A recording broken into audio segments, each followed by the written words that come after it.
All right, hello, ladies and gentlemen. Welcome to another episode of Full Circle. Today, we're going to be going over some of the finals matches in addition to grand finals recap. I'm Kay. If you don't know me, I'm a tournament host and a referee. You may have seen me around in a lot of tournaments. And we're just going to go into this clockwise direction. Thank you, Miles, for the cheers. If you could kindly introduce yourself, sir. Hey, I'm Miles. I was one of the head map poolers for Corsace Close, as well as a longtime tournament player, longtime tourney commentator. Just generally been around the scene for a while. I'm glad to be here. Thanks for inviting me, Kay. And we also have Knots. Oh, right, clockwise. I thought, no, never mind. Yeah, I am your talking head monkey. That's about it. I don't know. I play tournaments. I staff them. I do stuff in Osu. Yeah. And finally, we have Taikani. Hey, I'm Taikani. I'm a mapper and commentator for Corsace. All right, and so we're going to be moving on into finals for Corsace Close. So last week we had 4 incredibly high-level matches, really good stuff, and I'm pretty excited to see what's going to happen this week.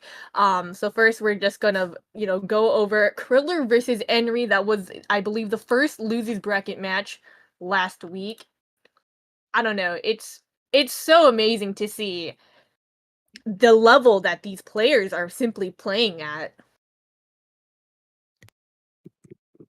Okay, who goes first? Do I hop in? I can hop in real quick, I guess. I don't have many comments. I feel like outside of Nomad 3 and 6, Kriller kind of looks skill capped, and Henry, with how well he's been performing recently, I think just hard for Kriller to put up a fight. Good performances on the Nomad 3 and 6, but Henry performs spectacularly again. And that was basically the story of the match for me. It's I don't know, tough match. Yeah, I'm pretty sure that at this stage of the tournament, map pool starting to be well above 8 stars. We're starting to really see, the general skill cap players start to dominate against people who are typically extremely well-rounded. I think for the first time in a long time, we've really seen Kriller start to be pushed back into his own skill set, where really for a while we've started to consider him as really one of the all-round greats in the tourney scene right now. But finally up, it takes an 8-star map pool to push him back into only his strengths, which is, as we said, that Nomad 3, that Nomad 6, which he did put up good scores on. But Henry just being, a top player in the sense that he's like almost top 20, I think, gonna have a higher skill cap, and obviously we saw that on a lot of maps in this map pool. For sure, that was one worry I had about Kriller going into this weekend. I had some conversations with people, and I wasn't really sure how far Kriller could go in the terms of skill cap, and I think it really showed in this match. Winning Nomad 3 and Nomad 6. Nomad 6 in general looked to be one of the easier maps in the pool. Not to discount, not to discredit how hard it is. It's still very, very hard, but it looked to be something that people were performing a lot more comfortable on than most maps in the pool. And that's one of the points that Kriller got. So I was a little worried otherwise, other than that Nomad 6, exactly where Kriller was going to be as far as skill cap goes, and I think it kind of proved those worries a little bit as Henry won with a pretty swift 7-2. I'll say another I I guess bad. concern with the pool is I mean this might apply a little bit later too. I was actually thinking it's just a funny thought. But I think the Nomad 5 might actually be too easy for the pool. It is everything will freeze, top diff, literally, but nowadays, I don't know. It feels like players are so good at this kind of a thing that it's almost a side grade. Like, it's longer and it's more stamina intense, but I don't know. It is also Henry owning on it, like, right? No doubt, but still. Nomad 6 was too easy. And that I'll admit. Yeah. But that map was just like, it was kind of a litmus test because no one was performing really well on any of the low AR picks up till that point. So we were just like, okay, let's just throw in an extremely low AR map that's like pretty simple otherwise. And people did perform well on it. We saw a lot of good scores on it. Ended up being probably the easiest low AR map we had up until that point. But I was getting black-pilled enough where I was about to throw in Mesa Vapor in that pool because people were just not fucking performing well on low AR at all. And it was making me angry. But we went back to insane for grand finals at least. So if anyone gets above 300k on that Yokes Pie map, I will like actually implode. That map is unreal. Yeah. I mean, the most interesting thing about that match was that in the beginning it was pretty close. They're 2 apiece, winning their own picks. But then Henry I don't know what happened. This man awakened on the Nomad 5 pick. Kriller just went. Kriller just couldn't compete. It was really unfortunate, and Henry just kind of used that momentum and steamrolled through the rest of the match.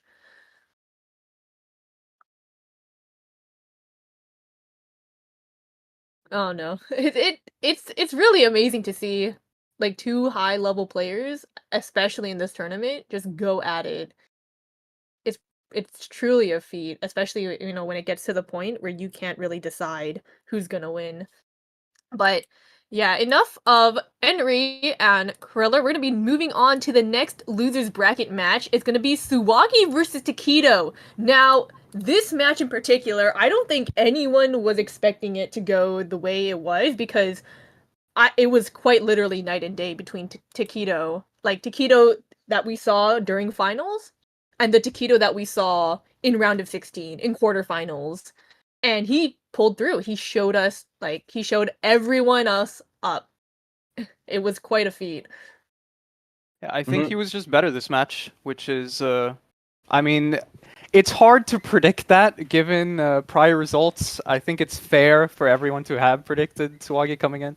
I don't know. It just didn't look like this was going to happen ever, but yeah, fair play. It's, part of me thinks maybe it could have been closer. HR1 DT4 could have easily gone Tsuwagi's way, but yeah, maybe Takedo just looking better on a broader skill sets, especially the tapping. Yeah, Taikani, I'm holding the receipt when you said he would lose an SF1 to Chaconi or something. Taquito. I was about to say, I had worries about maybe he wasn't practicing or something, because early on in the tournament, Taquito wasn't looking great. So, especially this match in particular came as a huge surprise to me. So, share your receipts around. It is absolutely what I thought throughout the course of the tournament.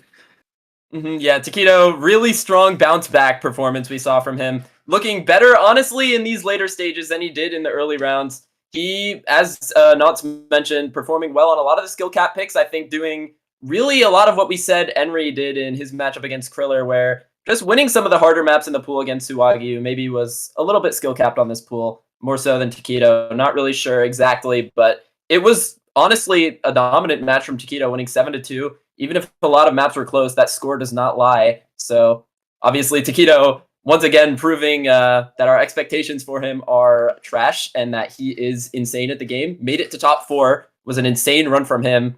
We're going to cover his fate, I think, in the next match, right, Kay? Oh, yeah, absolutely. So, I don't know. Like, Taquito versus Tsuwagi, again, who could have ever thought?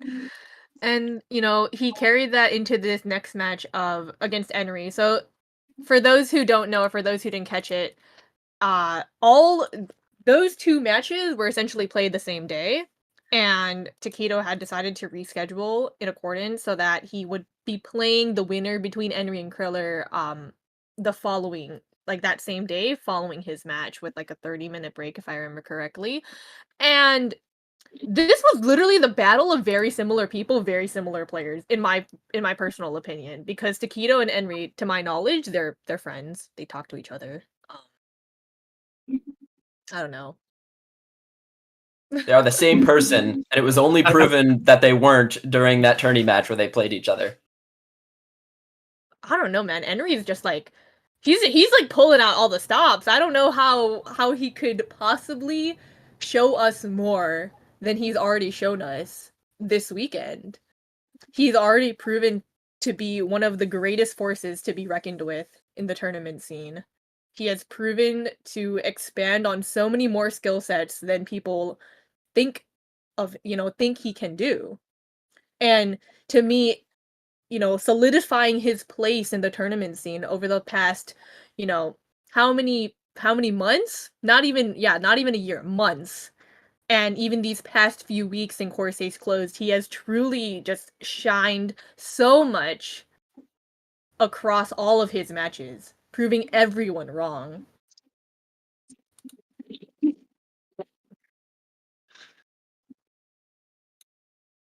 I gotta. Hey, Calvo, can we shift to Taquito Enri? Yeah, yeah. Oh, We haven't I think talked we about need that to, match. yeah, we need to keep it moving. Yeah.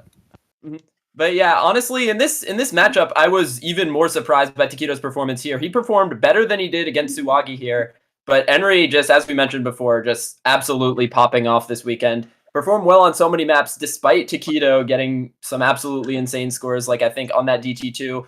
Absolutely unreal run from Taquito on that one, but still, Enri was able to take that match fairly decisively. I think it was 7-2 or 7-3 by the end of it. Yeah, pretty sure. It's I mean, nothing can stop the Enri show. At least unless you're literally Malashevsky or Emmerich, it seems like at this point. I don't know. It's I think Taquito did great in this match. Looked even better than the previous match, and somehow still loses. It's kind of brutal. The HR4 pop-off especially felt just unethical. I don't know. It's just, I don't know how you do that. Yeah, Enri just performed above and beyond in this match, and even where Taquito was putting by far his best foot forward, kind of the last leg for the entire continent of North America in this tournament. It just wasn't enough to beat Enri, who has been an absolute monster in this Corsace run. Performed way above his seed. Actually, both these players, Enri was seed 7, Taquito seed 8, were guaranteed to outperform their seed already. So it's mostly just who's outperforming harder at this point. And it's just like, I feel bad for Taquito because Enri was just playing way too damn good. And I'd like to point out just how well-rounded Enri was. I didn't think he was really a Hard Rock player. Ended up getting over 700k on that Hard Rock 4. where we saw Malashevsky and Emrek both getting like under 600k on that map. So obviously, Henry now going to be a player to look out for to maybe take some points off Emrek, maybe even challenge him enough to go up into that grand finals. We're going to see that match. It's going to be really exciting. Yeah, I have very, very high hopes for, the match that's coming this weekend. I think if you're not there watching it, you're really missing out on a truly incredible showing of skill and performance. Now, we're going to be moving on from that. And, congratulations to Keto. He placed 4th, which is really, really hard, especially in this kind of tournament. So we're going to be moving on to our winner's bracket match. That was Malashevsky versus Emrek. Now, this was truly a battle of the titans because you have Emrek, who is the current reigning global #1. He is, he's been #1 for how long now, and he has solidified his spot up there, and nobody even comes close. He has spit out play after play without any sort of, sign of discomfort, and he has truly solidified, like he's truly like engraved his name into the history of Osu. Now Malashevsky, for the longest time, he was a 3-digit player tournaments, I believe, and then really last year something switched and he became this tournament monster, this untouchable demon that was like literally just could not be beaten in tournaments.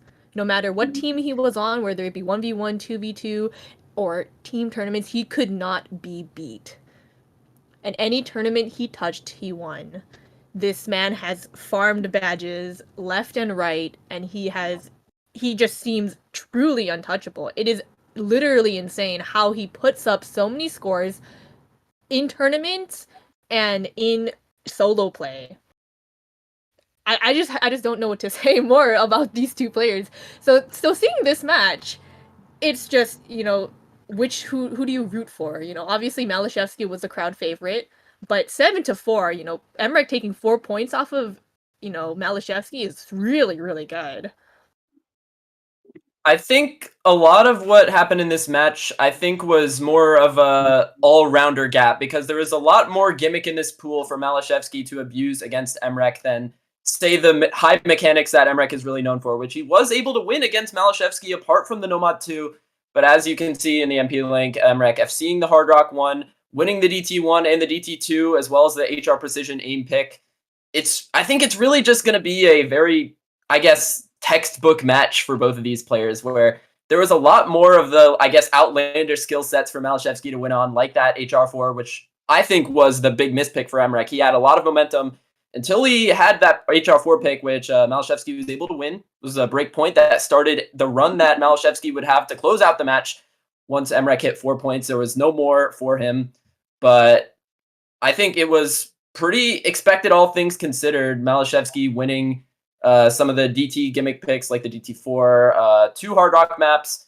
And I just think that the pool was a lot more suited for Malashevsky. But I think in this grand finals pool, Emrek is going to have a lot more things to pick against Malashevsky. So if this matchup does happen again, going to be maybe expecting Emrek to be able to abuse that skill cap a little bit more. But for now, it was the all-rounders win. Yeah, I thought it was kind of the, I guess, relatively late pool, 500, 600k factor for Malashevsky, along with the, he can get solid scores on pretty much anything, and that, I mean, it pushes Emrek out of, like, he can't really compete with that, with the breadth of the pool, but I do think, like, you can still tell Emrek raw mechanics are better. It's like DT1, DT2, HR1. I think still Emrek does have that edge, and with how hard the grand finals pool is, that's likely to make a difference. I do question that, during that match, the leftover maps in the pool were Nomad 1, Hidden 1, and Hidden 3, and in my mind, obviously, when you think of Emrek, you might think of AIM, so him choosing the DT1 is obviously, like, very, very typical, in my opinion. The Nomad 1, however, perhaps it was a lack of confidence, or maybe, again, it's a very, very, very scary pick in general. The notorious Nomad one, right? So not seeing it picked in match had me questioning a little bit. For those of you who could not see or weren't watching streams at the time, in the multiplayer chat, they were basically going back at each other, saying how nervous they were to be facing each other in a tournament match. And that sort of respect for your opponent and for yourself is something that is truly a sight to behold, in my opinion, because, you think of these people as these idols who are just so incredibly talented, and to see them have this sort of mutual respect for each other to the point where they are afraid of how the other is skilled is a bit of a joy to watch, in my opinion. Yeah, and to add on to that point of less confidence on the Nomad 1, I think that's definitely going to be eliminated this week. It's a 9-star Nomad 1, the Alden map we have, and definitely one where I guess Malashevsky is more known for his aim consistency rather than, I guess, his aim skill cap. Really going to be another pick that Emrek will probably be a little more confident on this week, maybe be willing to pick it instead of that alt map that he picked as his final pick, which left a lot of us confused because Malashevsky won it so dominantly, but we're really gonna have to wait and see. I'm just so excited for this matchup to potentially happen again, but obviously Henry's gonna want to throw a wrench in that mix. Oh yeah, absolutely. And speaking of throwing a wrench in that, we are going to be moving to our grand finals predictions. Now, for those who don't know, Emric and Henry will be playing their first match at 14 UTC Saturday, so that will be tomorrow at 14 UTC. The winner of that match will be playing against Malashevsky at 16 UTC, so it will be both matches will be played on the same day. So for those of you living in the West Coast, I duly apologize that you will have to get up a little bit earlier to wake up and to watch that match. So let's head into this. Let's talk about the pool a little bit, and like you said earlier, a 9-star Nomad 1. This pool in general is incredibly difficult, especially in a tournament situation where you have other factors like nerves and the fact that it's Score V2, etc. This is truly a challenge. It's very hard to pick a clear winner. So let's head into our first match, which is going to be Emric versus Henry in the losers bracket. Miles, what are your thoughts? Because again, you are the head pooler, so I would, you know this the best. Yeah, the way I would characterize this map pool as of right now is we took skill sets and we just pushed them to the extreme. It's really gonna be, I think, a battle of skill cap, and that's where you really have to favor Emrek on a lot of those picks, as good as Henry has looked on it. And if you actually look, Henry has usurped the golden speed stat away from Emrek, so obviously gonna be able to contest him there. But I think where Henry really has a shot in this match is the same place that Malashevsky was able to abuse Emrek, in that the gimmicks in this map pool are also pushed to the max. And as good Emrek can be on that, I think Henry might be able to edge him out a little bit on that, maybe some of the reading maps, some of the tech maps in the pool.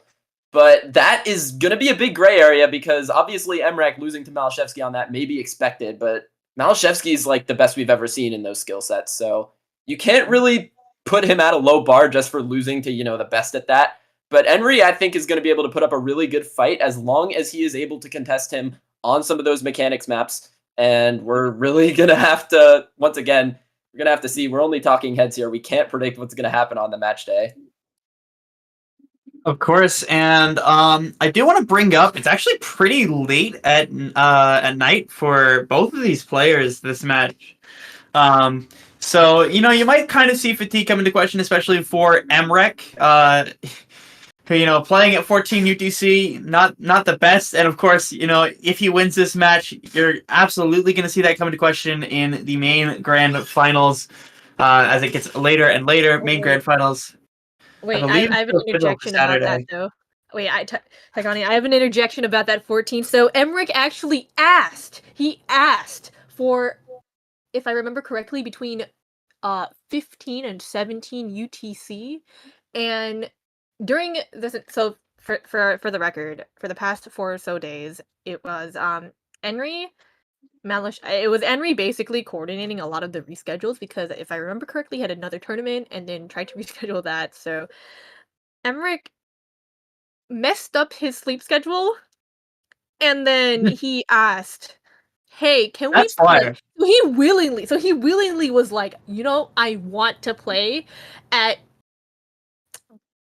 what is 15 UTC, like 1 a.m., 2 a.m. local time for Australia. So he asked for that time, and then they eventually settled at 14 UTC for the initial match, and then 16 UTC for the potential because Emmerich didn't want to play Sunday and Henry couldn't play Sunday.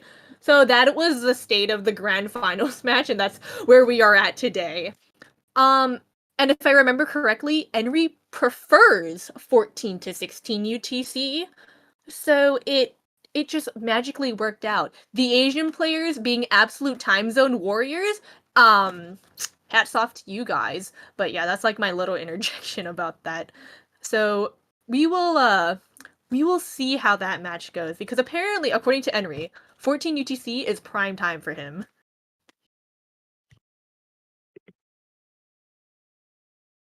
All right.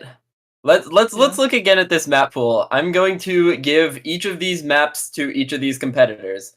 Nomad 1, Emrek. Nomad 2, Emrek. Nomad 3, I don't remember. I think he might win the whole hidden pool, I'll be honest with you.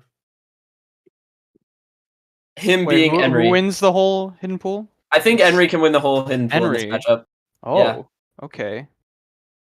I mean, I've only had a glance at each of the maps, but isn't Hidden Four especially felt like doesn't Emmerich actually take that one, or maybe not That actually? map is crazy aim control. We use a Cookiesy replay for that. That map is just cut streams to hell. The cuts on that map are really the most difficult part of it, and I think Henry might be a little bit better on that, but it's another map that's probably the most of a toss up. I think that Hidden 1, 2, and 3 probably things that Emmerich are not going to want to pick into Henry. I think especially that HD3. I think Henry could take a point on that. Might be a potential Emmerich ban, actually, apart from maybe the other reading maps in the pool. I think for sure there's no way Emmerich doesn't ban this Nomad 6 into Henry. Yeah, I mean he did play well on the Outcast map, right? So I was thinking like maybe if he puts in the time, could potentially see that left open. But yeah, I mean, I expect that too. I was expecting maybe there's a possibility Hidden 2 is left open though. I think Hidden 2 doesn't look nearly as bad next to the Nomad 6 especially. Like the Nomad 6 is just insane. It's I don't know who can play that. It's like, I mean, Yolk's Pie, I guess. You can probably Yeah, play Yokes. Yolk's Pie. Maybe leave open the Hidden 2. He left open the Hidden 2 against Malashevsky. Might want to opt to do that again. And then maybe ban out something like that Hidden 3 that's just a really messed up tech map that... It's a fanzine map that goes into the higher 7 stars, maybe low 8 stars. So that's probably all you need to know about that pick. I think the Hard Rock pool is probably going to be a little more favored to Emmerich, though, with maps like that. That HR1, that HR4, things that Yeah, Henry the could probably HR4 play. But yeah, sticks that out. Hard Rock 4. Yeah, I mean, Reason- anything you could construe as a PP map, even though Reason is like on the harder end for that. It's circle streams. I don't know. Emmerich also already has a choke on it, right? I think Yeah, of he's course. gotten really close. So, in like DT1, anything like that, I think Emmerich should be pretty heavily favored. Even I don't know. Mhm, I mean, and DT3. both leaderboard scores on DT1 and DT3, right? I think. Yeah. Oh, Yeah. Emmerich actually, so really funny. So you know how Malashevsky and Vaxey are having a show match next week? Actually, they pooled the same DT3 as us. They pooled just a week. And Emmerich FC'd it for a replay. So, yeah. I remember. I imagine that won't be left open, but Mhm. hard to imagine. Yeah, I was in the group chat for that when they were planning it and map pooling it, and I saw it was like 3 a.m. I see Emmerich send a message in the chat, and it's a replay on Just Awake, and I just like I have like a little mini like breakdown in my bed. I'm like, no way, they also pooled Just Awake. Yeah. I don't know. I guess it's just free for Emmerich as well. Mhm, I guess it's 100%. actually just free for him. Okay, so I do have to ask the question. The Who do question, you the think score will line? win, Oh yeah. and what is the score line? Emmerich 7-5. Emmerich 7-5. Yeah, Ooh. Miles, you've got my number. I don't know. It's Amen. What about you, Taikani? What do you think? I was gonna be a little bit more mean to Henry. I was gonna say Emrek 7-3. I think we're gonna start to see Holy. Henry's skill cap show up in this Okay, pool. What happened? What? What? I think Henry has the ability to put up a fight, but Emrek just has so much mechanics to go from that I think he just beats out Henry, unfortunately. I mean, I don't know. Isn't there still enough to go at for Henry? I feel like there's still enough that he can be competitive. I feel like there's and enough, especially with like- how good he's Definitely. looked. Yeah, I feel like there's still this is so hard because I want to say that this goes to tiebreaker. However, I don't know who wins. So Taikani, you actually mapped the tiebreaker for this week. It's nearly 9.5 stars. Wow. There are some interesting patterns in there. So I really, really want to say that this match will go to tiebreaker. And from that tiebreaker, Henry will win. Hmm. And I want to say that. I don't know. Simply- I don't know. I again, think it's too much. I want to say that. Yeah. Okay? But you can't. But I mean that's like and what anyone can hope for, right? It's a tiebreaker in a grand finals match. Of course. And That's the last match that I'm commentating in this tournament too. Do you know how baller it'd be to commentate my own tiebreaker? I need that. Dude, I still can't believe you're commenting at like what 8 a.m., dude? That's wild. Yeah. It's God mode. I've done that before. Miles knows. Yep. But yeah, I think I will agree with Miles and Knots. I think it goes 7-5, Emrek. If it does go to TB, which is very possible, Emrek might I think Emrek would probably win because, you know, when you think of skill cap, I think Emrek does edge out Henry in that regard. So I think it will be Emrek who comes on top versus Malashevsky. And so with that, we are going to be moving on to the other potential, which will be basically a rerun of last week, which is going to be Malashevsky versus Emrek. So we'll talk about that potential first because, you know, in my personal opinion, I think Henry Malice is a lot more interesting to talk about because we've never seen that matchup. But let's run through that one. What we expect from Emrek and Malashevsky. Well, to start, obviously in that matchup, you have to take into account how skill cap is being pushed in this map pool. I think we touched on it earlier how the Nomad 1 Emrek kind of had cold feet, didn't want to pick it last week. But this week, the map is over 9 stars. I think there is no way in hell that Emrek does not want to pick this Nomad 1, as well as the Nomad 2 being harder as well, which is a map that he actually got breakpointed on by Malashevsky. I think both of those picks probably going to go a little more in his favor this week. But at the same time, you also have to notice that the gimmicks are being pushed harder as well. I think Malashevsky is going to be a lot more confident on probably the entire rest of the hidden pool. I think it's the same thing as Henry, where Malashevsky could just sweep the entire hidden pool. And also, I think the gimmicks across the pool are going to be a lot more defined in that I think, once again, Malashevsky is going to have much safer picks. The Nomad 6, Hidden 2, 3, probably Hard Rock 3, probably DT4, all probably are going to be very, very, very safe picks for Malashevsky. While I think Emrek's picks, once again, going to be a little bit more shaky, but he should be a little more well-defined on it this week. Hopefully going to be able to push it, but I think this could go to tiebreaker very well. I'm expecting a tiebreaker, literally. I have it 7-6. I think the breadth of Malashevsky and just how good he is in tournaments will make this competitive, even in spite of just how difficult the pool is overall. I don't know. I might even pick Malashevsky to win the tiebreaker, given the kind of map it is. It's I don't know. It's going to be exciting. Yeah, this really does not seem like an Emmerich tiebreaker. It feels much more aligned with Malashevsky's skill set, so I'm a little worried for Emmerich on the TB. But I will agree with you that this will go 7-6, even if that's just like the little heart in me hoping for the most competitive match possible.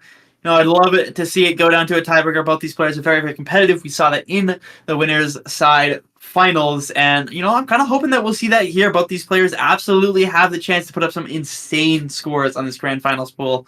So I will agree with you that this will go tiebreaker Malashevsky favor. So I hosted a tournament that about 6 months ago that had a 9-star pool. It was a V1 though.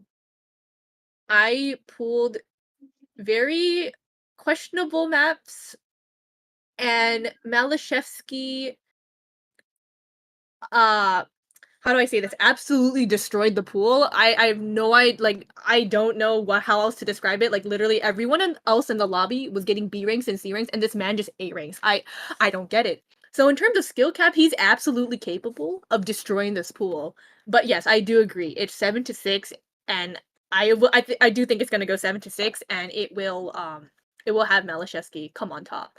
So with that, I think we're across the board. We're thinking tiebreaker, Malice wins. So we're gonna be moving on to Malashevsky versus Enri, which is a matchup that we haven't seen. And if I remember correctly, for a large amount of time, these two teamed up rather consistently.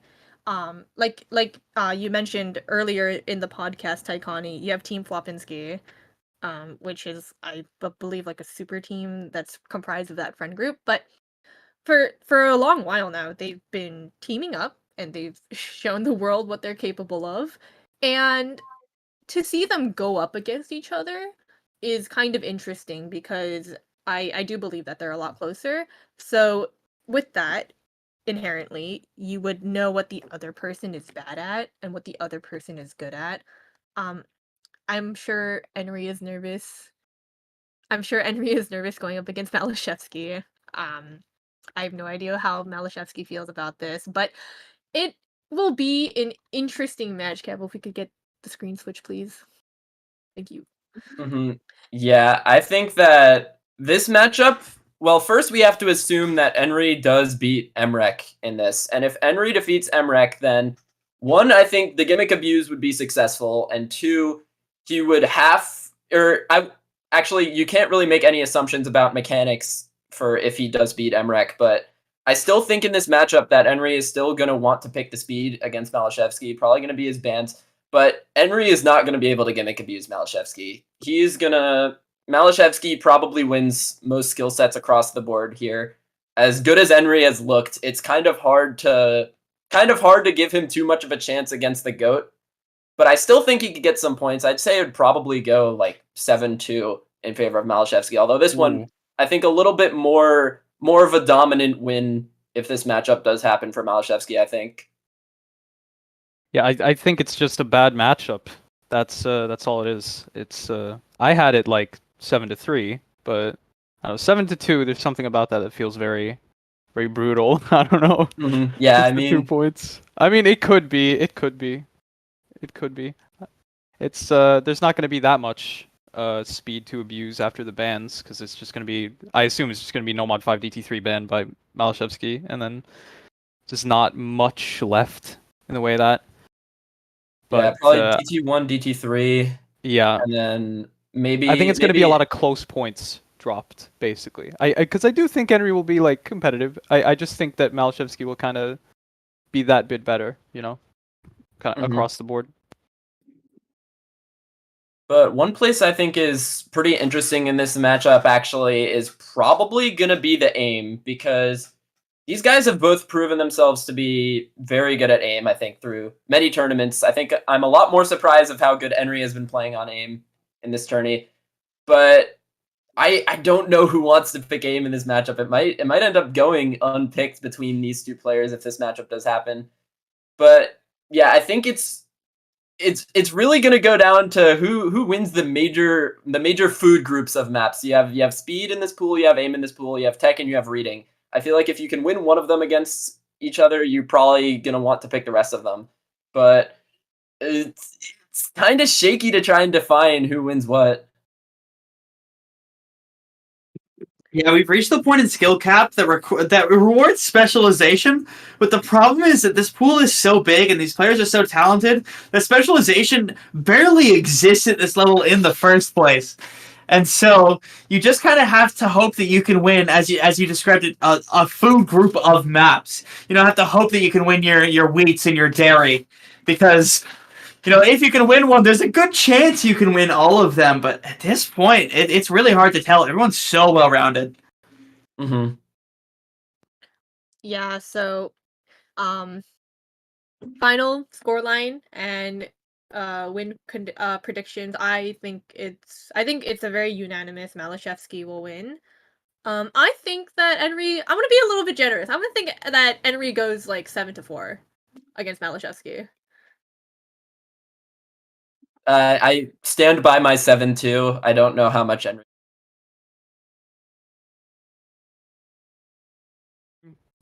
I understand. It could happen. I can see it.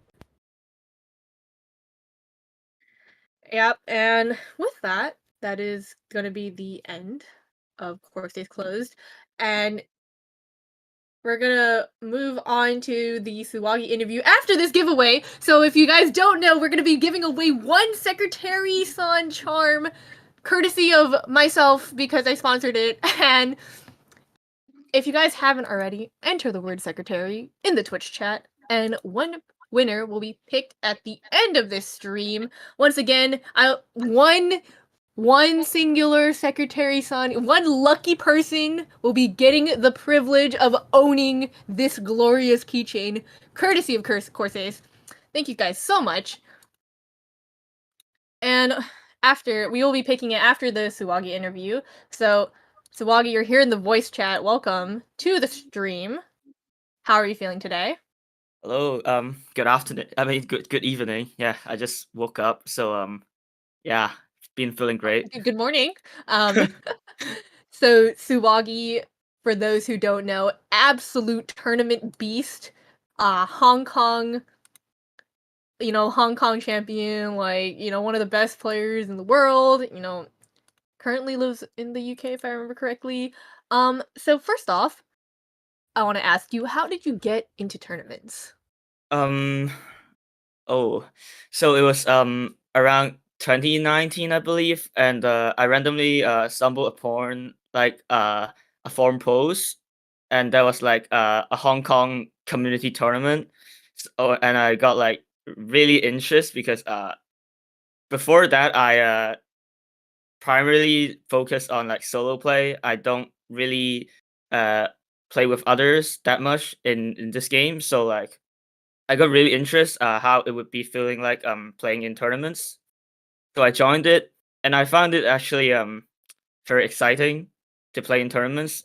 And from that point onwards, I just kept looking for tournaments to play in. I see.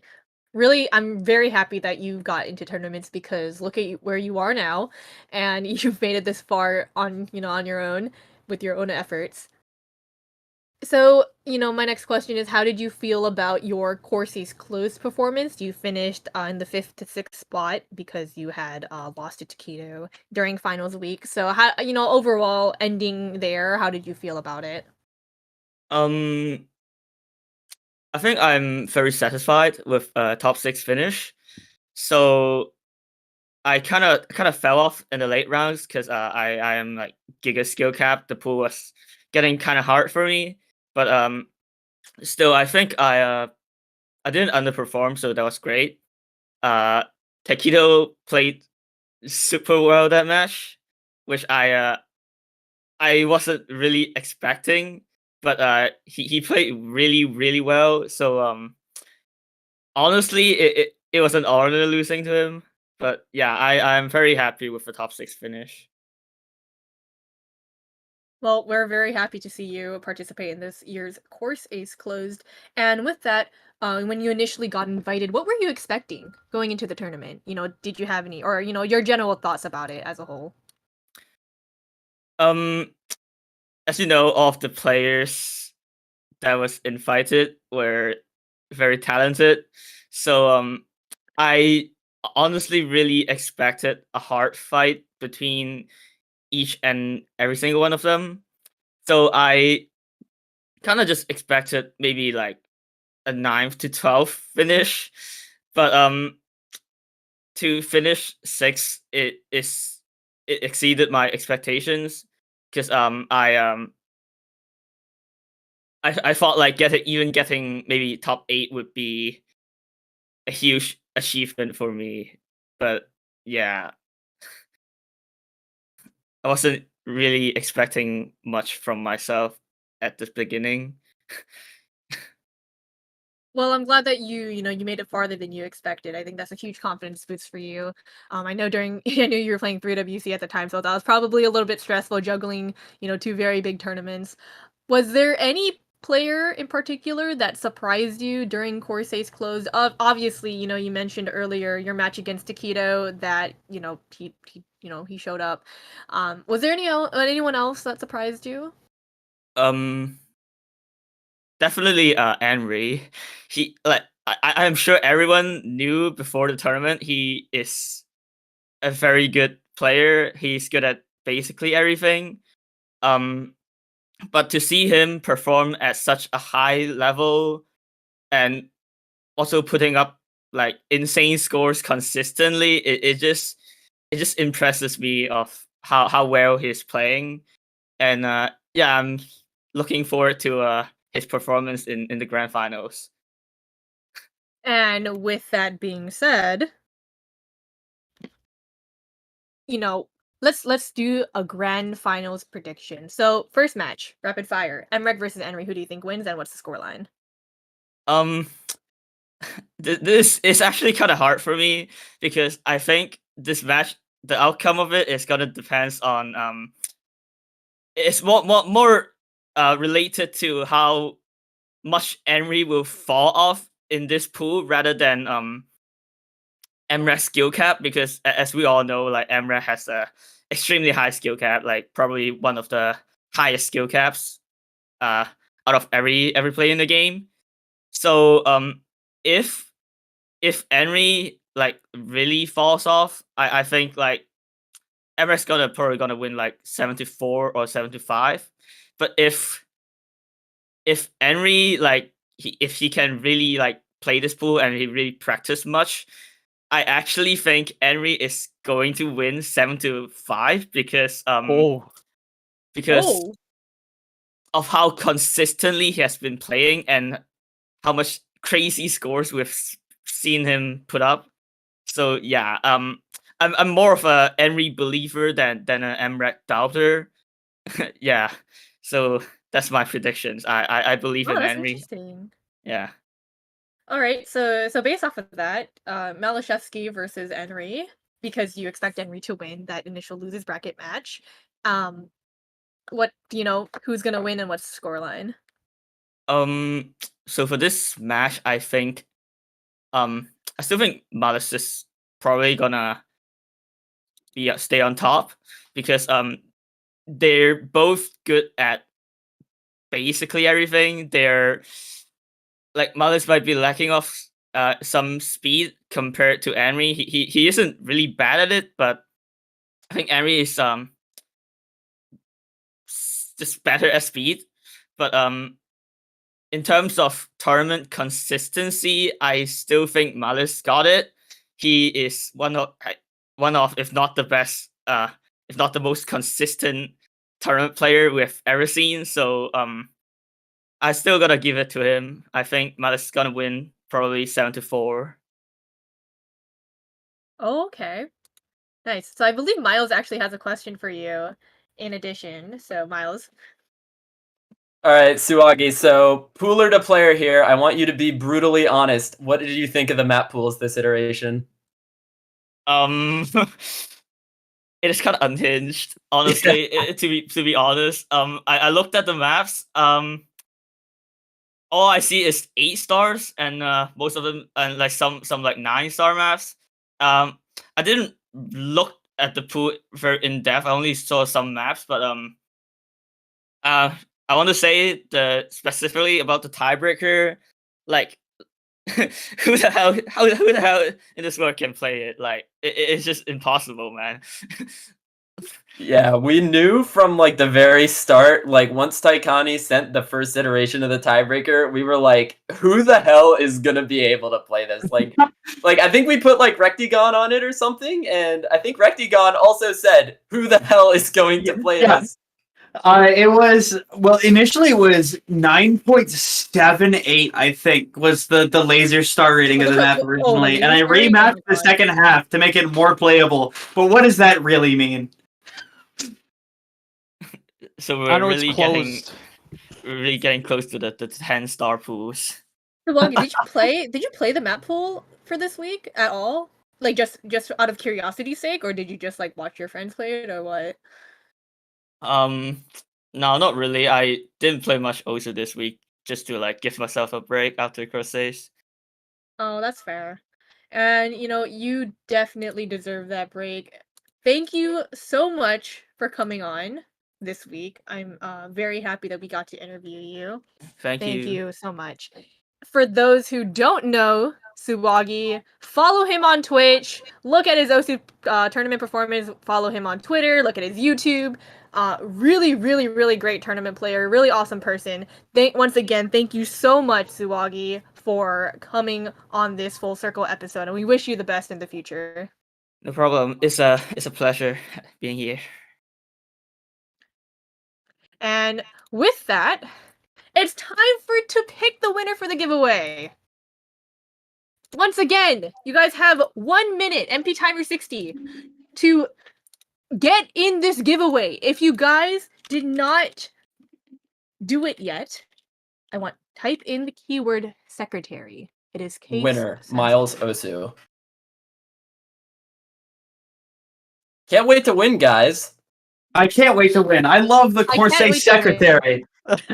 Yes, you guys have like 45 seconds. Get in now. If you guys are not in, get in now. As long as it's winner, not Rob_11, I think I'll be happy. So true and real. So true and real. So true. So real. Anyways, come on, We love guys, Rob. get him in. And keep in mind, if you guys are tuning into this lovely Full Circle episode, I believe we're at like 200 or so viewers. You guys are gonna be competing against over 1,000 based off past weeks during tomorrow's match. So if you really think about it, your chances are significantly higher if you are doing the giveaway, right now.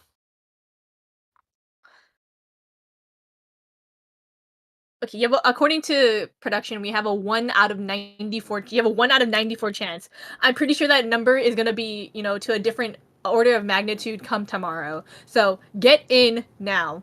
Cavo, if you could do the honors, please, and choose a winner through Nightbot. Oh, there's a winner. There's a winner. Wiwit_ has won the giveaway. Congratulations.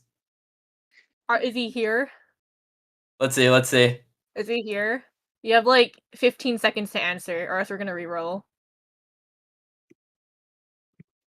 Oh, dear. Reroll. It's gonna happen. Hello?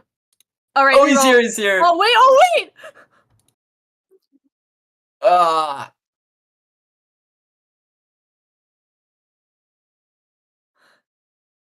Just reroll anyway so I can get the dopamine of seeing my name. Thank you, Miles.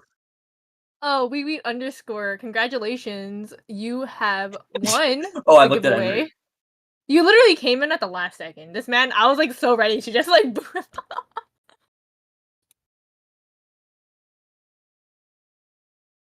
you even know what you won? Okay, anyways, sir, you won a keychain. And if you can please, is shipping for this included? It is. So you can accept it or you can deny it if you want to. If you really want to deny it, you absolutely can. That's not a yes or no, my friend. That is the word. Cool is not a yes or no. Okay. So congratulations and if you guys didn't win today, don't worry. There will be 2 more giveaways tomorrow. There will be one during the losers bracket match between Emmerich and Henry. So if you guys, didn't get it today, then you guys can tune in tomorrow. And then after that, during the winners match against Malashevsky, you have the chance to win another keychain. And even if you guys miss all of those matches, we will be doing a Twitter giveaway. Time to be determined, but we will be doing a Twitter giveaway, so keep your eyes peeled for that. Follow Corsace on Twitter, follow us on Twitch, do everything you can. You want her. You want her. Tell me you want her. Everyone wants her. Reminder that these will also be sold at Anime North Toronto for 10 Canadian. So these are in very, very limited supply. Extremely limited supply. So if you guys so happen to be at Anime North, or you know someone that's going, have them buy you a keychain. You do not want to miss this. This is a limited edition run. You want her. Yeah, who wants to go to Canada to buy one? Try and win it tomorrow. Woo! Shout out to the USA. Shout out to USA. All We things need I a know USA that. drop. Yes. So, don't worry. There will be more giveaways, and there will be people at Anime North. So, once again, thank you guys so much for watching. This is Full Circle. I'm Kay. Thank you all for joining us, and goodbye. Peace. Bye. See ya.